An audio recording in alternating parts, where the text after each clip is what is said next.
পঞ্চায়েত নির্বাচনের প্রাক্ক্ষণে বিজেপি প্রার্থীদের পালে হাওয়া তুলতে আজ বরাক উপত্যকাতে মুখ্যমন্ত্রী ডক্টর হিমন্ত বিশ্ব শর্মা নির্বাচনের প্রতি লক্ষ্য রেখে বরাক উপত্যকার 3 জেলায় বিশাল নির্বাচনী জনসভায় সম্বোধন রয়েছে রাজ্যের মুখ্যমন্ত্রীর। এ পরিপ্রেক্ষিতে শনিবার প্রথম নির্বাচনী জনসভা আয়োজন হয় শ্রীভূমির নীলামবাজার সমষ্টির স্বামী বিরজানন্দ বিদ্যালয়ের খেলার মাঠে। দুপুর 12:40 নীলামবাজার স্বামী বিরজানন্দ বিদ্যালয়ের খেলার মাঠে অবতরণ করেন মুখ্যমন্ত্রী হিমন্ত বিশ্ব শর্মা। প্রচণ্ড ধাপদাহ উপেক্ষা করে 20,000 ততোধিক লোকেদের উপস্থিতিতে পঞ্চায়েত নির্বাচনের পাশাপাশি 2026-এর বিধানসভা নির্বাচনের রণডঙ্কা বাজিয়ে দেন। কংগ্রেস দলের প্রসঙ্গ টেনে তুলে ধরা করেন তিনি। পাশাপাশি কংগ্রেসের পঞ্চামৃত প্রসঙ্গ শোনা যায় মুখ্যমন্ত্রীর মুখে। গুরুত্বপূর্ণ ঘোষণা করেন জনগণের সামনে। গ্যাস সিলিন্ডার দাম আগামীতে 600 টাকা, উজ্জ্বলার অধীনত থাকা হিতাধিকারী পাবেন 250 টাকা। শ্রীভূমির 4টি সমষ্টিতে 5,000 অতিরিক্ত অরুণোদয় কার্ড লাভ করবে। জুন মাস থেকে আত্মসহায়ক গোষ্ঠী লাভ করবে 10,000 টাকা। ম্যাট্রিক পরীক্ষার্থী প্রত্যেকে বই কিনতে ব্যাংক অ্যাকাউন্ট যোগে প্রেরণ করা হবে 300 টাকা। অক্টোবর মাস থেকে মিড ডে মিলের রন্ধন কর্মী তথা অঙ্গনওয়াড়ির কর্মীর বেতন বৃদ্ধি হবে। প্রখর রোদে জনগণ যখন অতিষ্ঠ, মুখ্যমন্ত্রী নিজের আধ ঘন্টা ভাষণে জনগণের সামনে ইতিবাচক কথা তুলে ধরেন যা জনগণের জন্য লাভদায়ক হবে।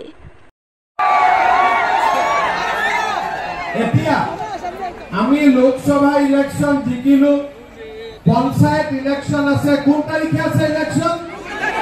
2 তারিখ। এই পঞ্চায়েত ইলেকশনৰ পিছতে অসমত অহা বছৰ মাৰ্চ মাহত বিধানসভাৰ ইলেকশনো অনুষ্ঠিত হ'ব। তাৰ মানে এই ইলেকশনৰ ঠিক পিছতে এছেম্বলি ইলেকশনো হ'ব। এই বছৰটো আমাৰ ৰাইজে বহুতখিনি কথা চিন্তা কৰিব লাগিব যে কাক ভোট দিলে আমাৰ অসমৰ উন্নতি হ'ব, কাক ভোট দিলে আমাৰ অসমখন আগুৱাই যাব।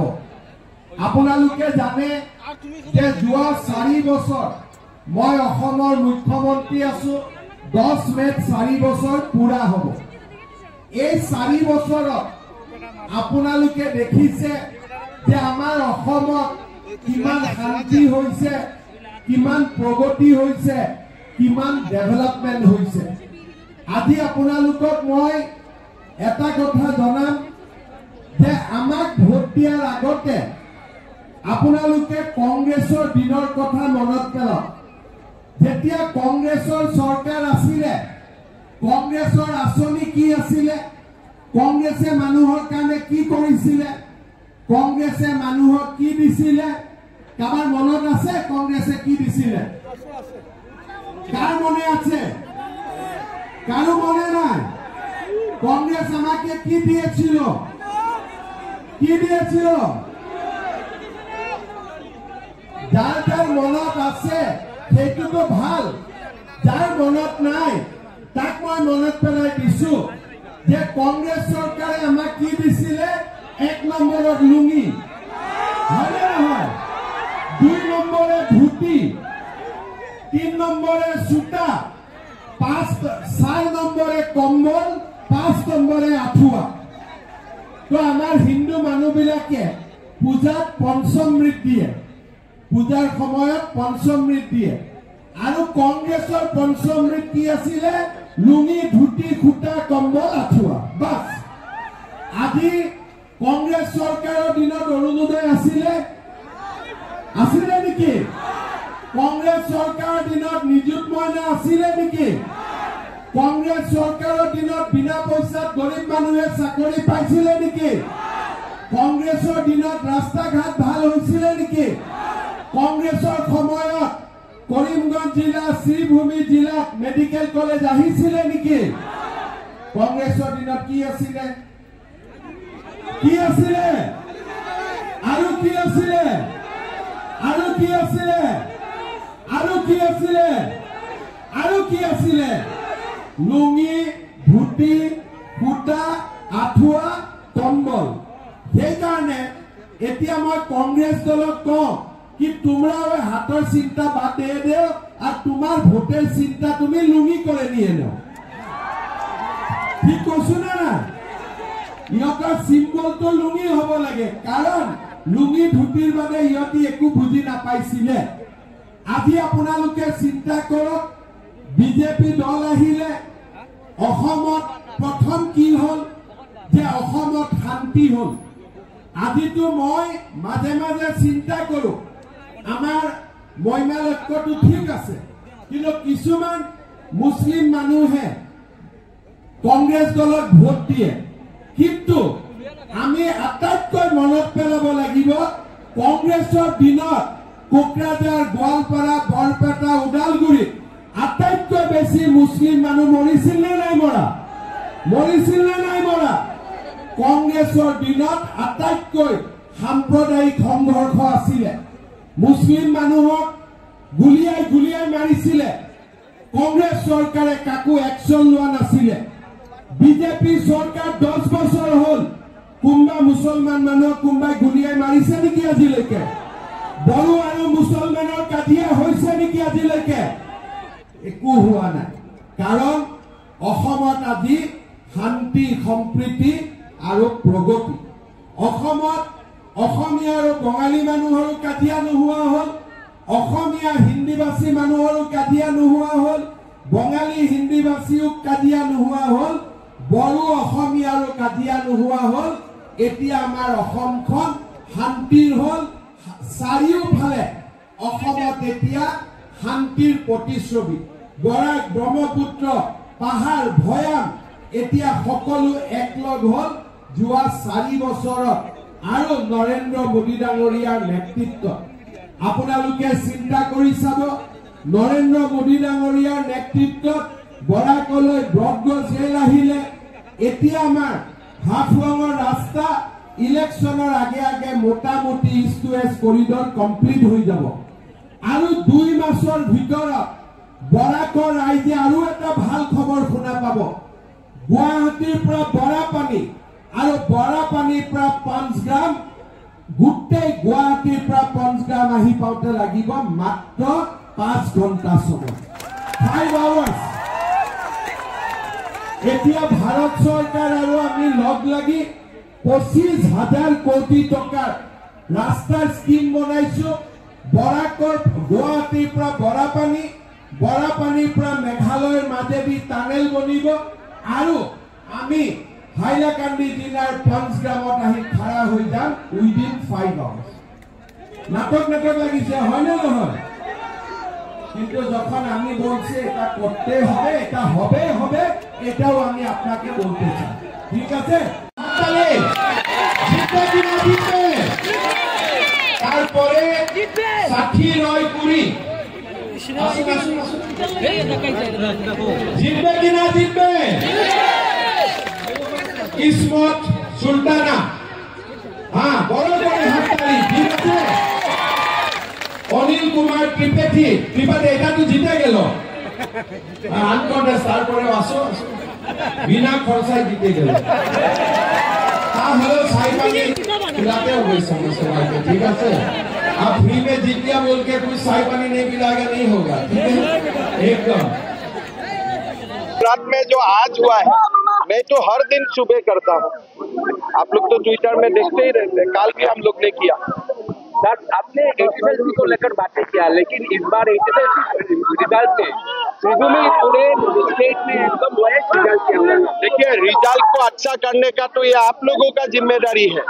एक एजुकेशनल एनवायरनमेंट बनाना ये तो आप लोगों का जिम्मेदारी है ना। तो आप लोग थोड़ा इंटेलेक्चुअल लोग थोड़ा सा प्रयास कीजिए, हम भी जोर लगाएगा। আমি যোনে মাইন্ডসেট প্ৰিয় সেইটো মই ৰিচাৰ্চ কৰা মোৰ কাম নহয়, খালি যাক দেখা পাম তাকে ধৰিম। তেওঁলোকৰ পৰিয়ালৰ ধৰি যিসকল চৰকাৰী সুবিধা আছে তেওঁলোকক বঞ্চিত কৰা হ'ব। কিহৰ কাৰণে বঞ্চিত কৰা হ'ব? দেশদ্ৰোহীবিলাককতো বঞ্চিত কৰিবই লাগে। কি সিদ্ধান্ত ল'ব? এতিয়া ধৰি লওক 6-7টাহে মানুহ, গতিকে সিহঁতিতো ওলাবওতো লাগিব, ওলালেহে ৰেচন কাৰ্ড খাব।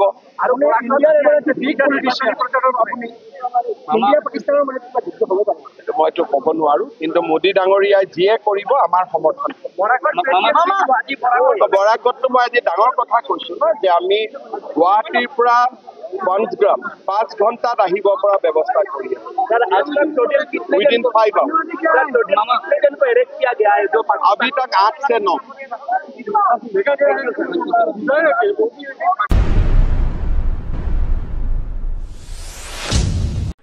প্রয়াত মুখ্যমন্ত্রী তরুণ গগৈর দিনে কতজন বাঙালি মন্ত্রী ছিলেন, আজ কতজন রয়েছেন? ছিলেন গৌতম রায়, অর্ধেন্দু দে, গিরীন্দ্র মল্লিক। বর্তমানে কতজন বাঙালি মন্ত্রী রয়েছেন তা জানতে চান কংগ্রেস নেতা তথা সাংসদ রকিবুল হোসেন। সাংসদ গৌরব গগৈর নেতৃত্বে উচ্চ অসমে বিজেপি সমস্যায় পড়েছে। এখন ছদ্মবেশী কংগ্রেসীদের নিয়ে বরাকে এসে বাঙালির ভোট চাইতে বরাকে এসেছেন। মিয়ার ভোট লাগে না মুখ্যমন্ত্রী পূর্বে একথা বললে এখন মিয়া ভোট লাগে বলে কটাক্ষ করে বলেন রকিবুল। উচ্ছেদ, গরু খাইটির কথা লেখের ভুলে যাননি। হাতের ছবি সরিয়ে লুঙ্গির ছবি এনে দেওয়া মুখ্যমন্ত্রীর কথা প্রসঙ্গে রকিবুল হোসেন বলেন, লোকেদের কথার উপর ওনার সব চেনা জানা, তাই এ ধরনের কথা মুখ্যমন্ত্রী বলতে পারেন কিনা। সাংসদ গৌরব গগৈর পাকিস্তান যাওয়ার তথ্য থাকলে সেপ্টেম্বর কেন, আজ না কেন, মুখ্যমন্ত্রীকে প্রশ্নবাণে বিদ্ধ করেন সাংসদ রকিবুল।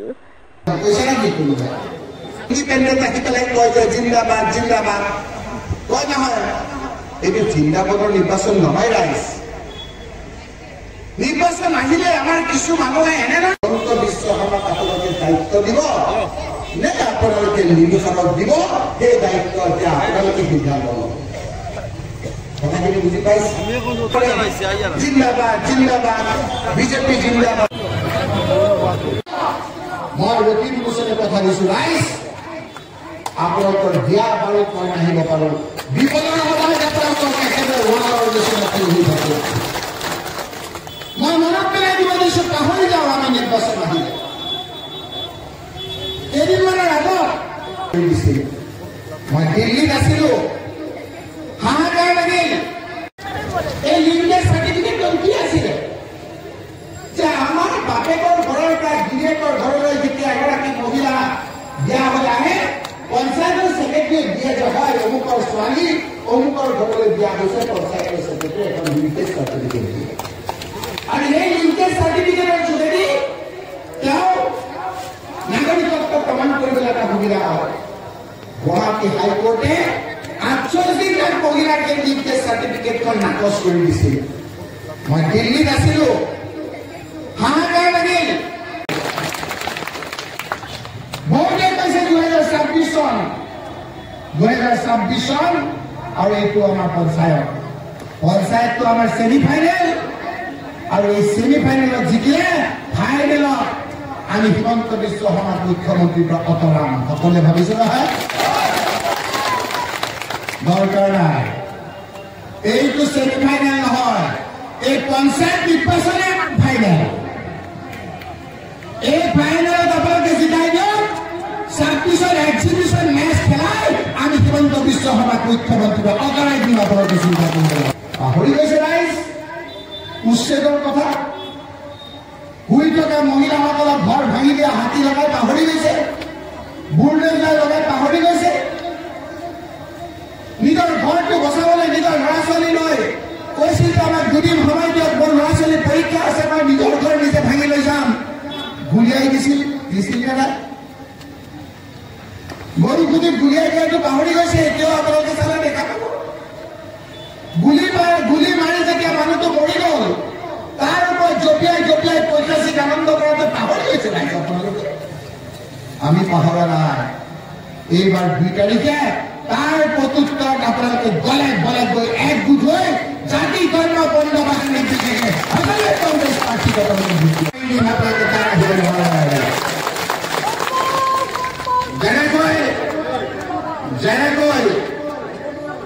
যেনেকৈ ভগৱানে ৰাজবংশীয় তলা ধুবুৰীত কি হ'ল এই শেষোৱা তলা ৰাইজে মাৰিলে, এতিয়া কেণ্ডিডেট বিচাৰি ঘূৰি ফুৰিছে, পোৱা নাই। আল্লাহ নাৰাজ হয়, যিটো কথা কৈ ৰাইজৰ ওচৰত আহিছিল গৈ পেলাই হিমন্ত বিশ্ব শৰ্মাৰ বুকুচাত উঠিছিল ৰাইজে নমাই দি পেলাইছে অকল সেইটোৱে নহয় দেৱেশ চক্ৰৱৰ্তী এজন বঙালী সম্প্ৰদায়ৰ সম্বন্ধ প্ৰফেচৰক কংগ্ৰেছ দলে স্পীকাৰ বনাইছিল অধ্যক্ষ বনাইছিল কিন্তু এতিয়া উপযুক্ত মৰ্যাদা বিজেপিক পোৱা নাই তেওঁলোকে বঙালী সম্প্ৰদায় তেওঁলোকে যেতিয়া এৰিলে যেতিয়া বঙালী সম্প্ৰদায়ৰ 3 বছৰ বেছিভাগেই এই কথাবিলাক বুজি হিমন্ত বিশ্ব শৰ্মাক এৰি কৰি দিবৰ কাৰণে থিৰাং কৰিছে যেতিয়া উজনি গৌৰৱ গগৈ ডাঙৰীয়াৰ দ্বাৰা হিমন্ত বিশ্ব শৰ্মাৰ প্ৰতি অনাস্থা আনিছে এতিয়া ইয়াত আহি কিছুমান মানুহক লগত লৈ কিছুমান সৰ্বদেশী কংগ্ৰেছক লগত লৈ মিয়াৰ ভূত লগা হৈছে মই খুলাকে কওঁ কথাবিলাক হিমন্ত বিশ্ব শৰ্মাই কেইদিনমানৰ আগত কি কৈছিল মিয়াৰ ভোট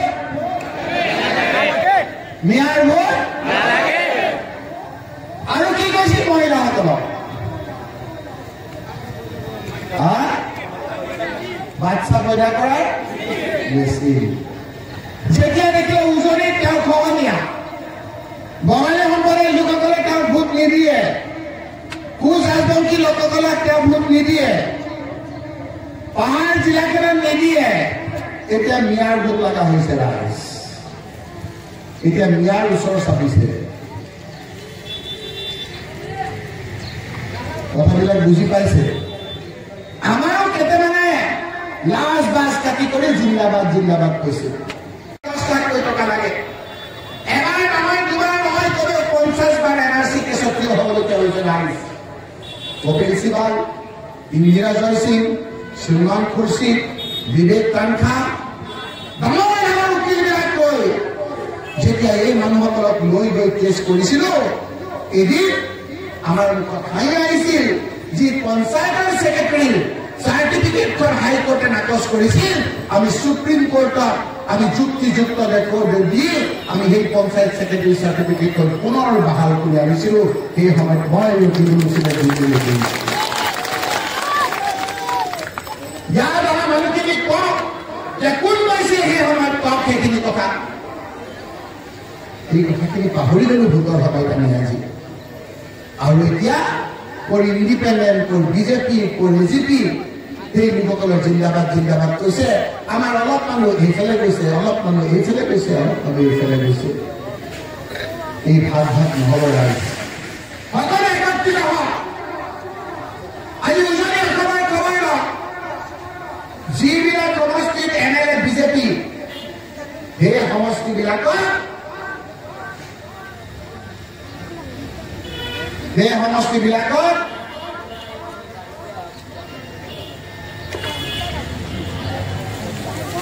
গৌৰৱ গগৈ ডাঙৰীয়াক ভোট দি গৌৰৱ জিকাইছিল নাই আপোনালোকে কওক কিয় জিকাইছিল এইকাৰণে জিকাইছিল যে সেই মানুহখিনিয়ে হিমন্ত বিশ্ব শৰ্মাৰ কথা বতৰাবিলাক ভাল পোৱা নাই উজনি অসমৰ আহোম সম্প্ৰদায়ৰ লোকসকলে তেওঁ বেয়া পাইছে মৰাণ মটকৰ লোকসকলে বেয়া পাইছে চুতীয়া সম্প্ৰদায়ৰ লোকসকলে বেয়া পাইছে 6টা জনগোষ্ঠীক ইলেকশ্যনৰ সময়ত কৈছিল যে আপোনালোকে আমাক ভোট দিয়ক 100 দিনৰ ভিতৰত আমি জনজাতি কৰি দিম 100 দিন গ'ল 200 দিন গ'ল 1 বছৰ গ'ল 2 বছৰ গ'ল 10 বছৰ গ'ল তেওঁলোকে জনজাতি নকৰিলে সেই লোকসকলে হিমন্ত বিশ্ব শৰ্মাক নাকচ কৰিলে বঙালী হিন্দু মানুহখিনি ক'লে যে বিজেপি আমি হিন্দু কংগ্ৰেছক ভোট নিদিবা বিজেপিক ভোট দিয়া প্ৰায় কিয় মিছা কথা ক'লো আগৰ যে নিৰ্বাচনৰ সময়ত 75 তাৰিখ দিয়ালে অৰুণোদয় আঁচনি পালে নেকি কিয় মুখ্যমন্ত্ৰীয়ে মিছা কথা ক'লো সেইকাৰণে যোৱা পুৰবী মুখ্যমন্ত্ৰী ডাঙৰীয়াই আকৌ নাচি নাচি ক'লে যে নিৰ্বাচনৰ পাছতে আমি অমুক আঁচনি দিম পিছফালৰ মহিলাই চিঞৰিছে মিছা মিছা আপুনি দিব নোৱাৰে আগৰবিলাকে দিয়া নাই কথাবিলাক বুজি পাইছে এতিয়া আপোনালোকৰ কথা হ'ল যে আপোনালোকৰ দৰবাৰত আপোনালোকৰ সন্মুখত আপোনালোকৰ সিদ্ধান্ত যে 2 তাৰিখৰ পাছত কোনো চিফ মিনিষ্টাৰ মুখ্যমন্ত্ৰী বা কোন হিমন্ত বিশ্ব শৰ্মাই আপোনালোকক অৰুণোদয় দিব নোৱাৰে। 2 তাৰিখৰ পিছত কোনো মুখ্যমন্ত্ৰীয়ে আপোনালোকক এনৰেগা আঁচনিৰ এটা শিশুটি দিব নোৱাৰে। কোনো মুখ্যমন্ত্ৰীয়ে আপোনালোকক লাখ কোটি বাইদেউৰ এগৰাকীকো কোনো অনুদান দিব নোৱাৰে। ৰাজীৱ গান্ধী ডাঙৰীয়াই যেতিয়া প্ৰধানমন্ত্ৰী হিচাপে অসমলৈ আহিছিল, যেতিয়া ৰাজীৱ গান্ধী ডাঙৰীয়াই বিভিন্ন ৰাজ্যলৈ গৈছিল, দেখিছিল যে দিল্লীৰ পৰা গাঁৱৰ পঞ্চায়তবিলাকলৈ যিবিলাক টকা পইচা পঠিয়ায়, সেই টকাবিলাক দিল্লীৰ পৰা অহাটো যিমান পঠিয়াই যিমান নাপায়। কিমান পায়? যদি দিল্লীৰ পৰা 1 টকা পঠায়, দিছপুৰ বা ৰাজধানীত 50 পইচা খাই দিয়া হৈ যায়। 50 পইচা খাই দিয়া যায়। আৰু সেই 50 পইচা